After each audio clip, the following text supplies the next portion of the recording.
देखो तो હવે 3 વાર હું તો હેડશે પાછો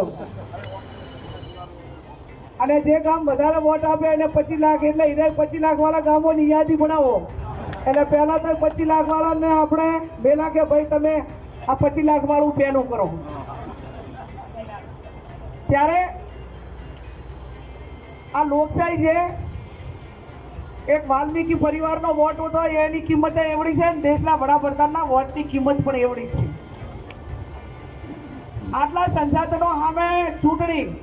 અને એના ઉપર પાછું વધારાનું વોટ કરવા દેવાના આટલા પૈસા વોટ ના કરવા દેવાના આટલા પૈસા ચૂંટણી કાર્ડના બધું હળગાઈ નાખવાના આટલા પૈસા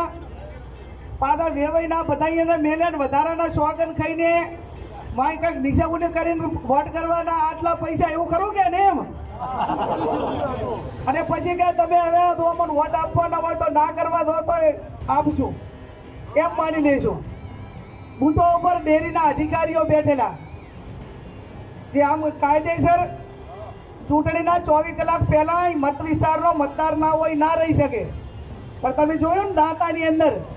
એક પણ બૂથ બાકી નહોતું કે જ્યાં આખા ઉત્તર ગુજરાતમાં એક જ સમાજ આખો તૂટી ના પડ્યો હોય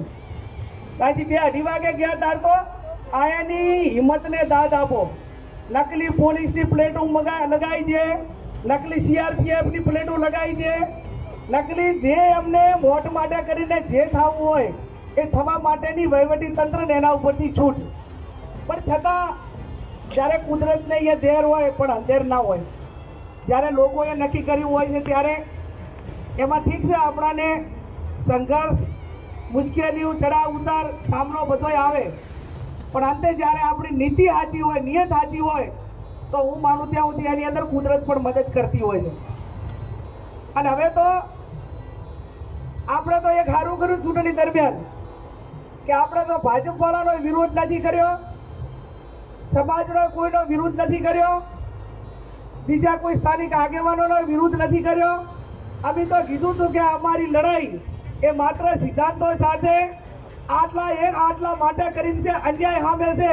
એ લડાઈ આજે ભૂતકાળમાં લડ્યા હતા વર્તમાનમાં લડ્યા હતા અને ભવિષ્યમાં એની લડાઈ હજી લડીશું એમાં કોઈ શંકાને સ્થાન નથી ત્યારે હું અભિનંદન આપું છું થરાદ તાલુકાની જનતાને કે આમ તો વર્ષોથી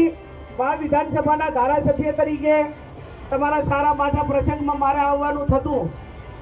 અને એ ટાઈમે કાયમી કહેતા કે બેન અમારે તમને વોટ આપવું હોય છે પણ હવે તમે અમારા વિસ્તારમાં નથી એટલે તમને કુદરતી આખા જિલ્લાને વોટ આપવા માટેનો મોકો પણ મળ્યો